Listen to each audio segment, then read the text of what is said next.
One of the nation's largest unions organizing and bankrolling a nationwide protest today that they tried to promote as a fast food workers' strike and ostensibly an attempt to double the minimum wage for fast food workers, to raise their pay to $15 an hour. Tonight, we'll have the story of how much the liberal media decided, who certainly know better, to take the Service Employees International Union's dramatic but phony strike story and run with it. There were quite a few. I'm Lou Dobbs.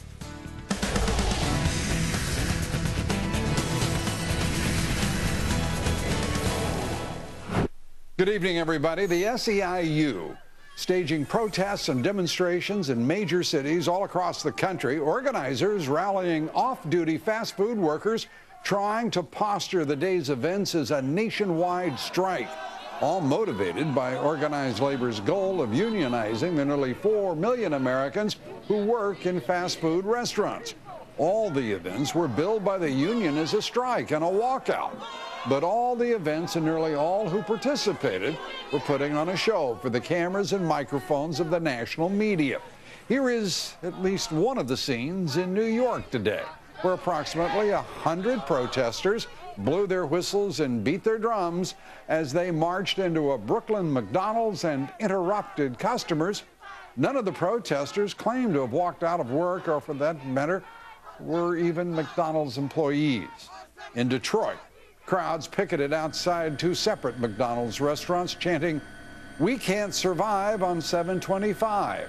Several demonstrators confirmed that they were indeed McDonald's workers, but were demonstrating on their day off. And in Washington, protesters lined up outside the Smithsonian Air and Space Museum, the McDonald's base there, and they asked that President Obama raise their wages through an executive order.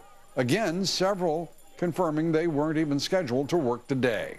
The president of the Service Employees Union, Mary Kay Henry, told the Associated Press and the New York Times her union had spent, quote, several $1 million to underwrite the fast food protests, including the hiring of a public relations firm to help frame the day's events as a mass walkout and a strike. Some of the few confirmed fast food workers at any of these events took issue with the corporate end of fast food. They blamed their low pay on corporate greed, when in reality, over 80% of the U.S.-based McDonald's restaurants are privately owned franchises. These fast food companies know that the time has come to pay their workers a living wage and the right to form a union.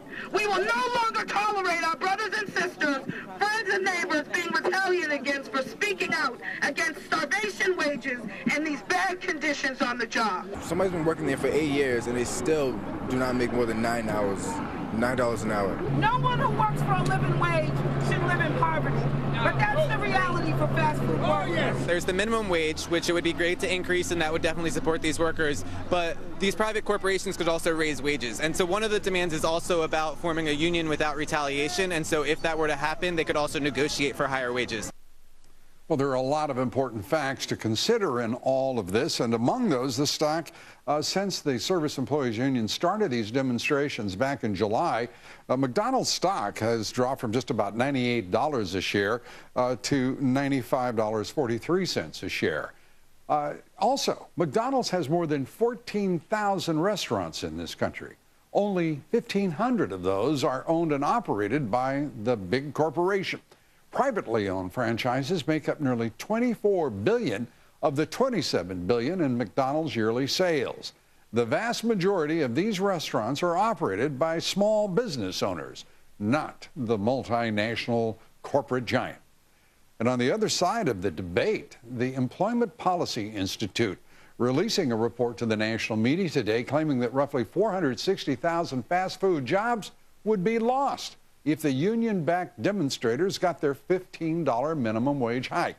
It is also important for us to point out that the Employment Policy Institute is funded by the Washington, D.C.-based lobbying firm Berman and Company. It's a conservative group that represents the interest of the restaurant, hotel, and alcoholic beverage industries.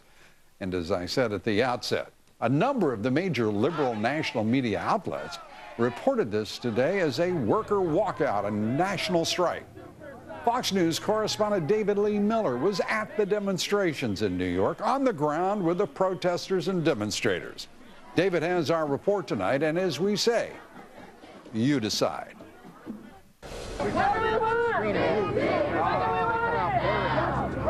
Many of the protests starting in the pre-dawn hours, taking place at fast food restaurants across the country.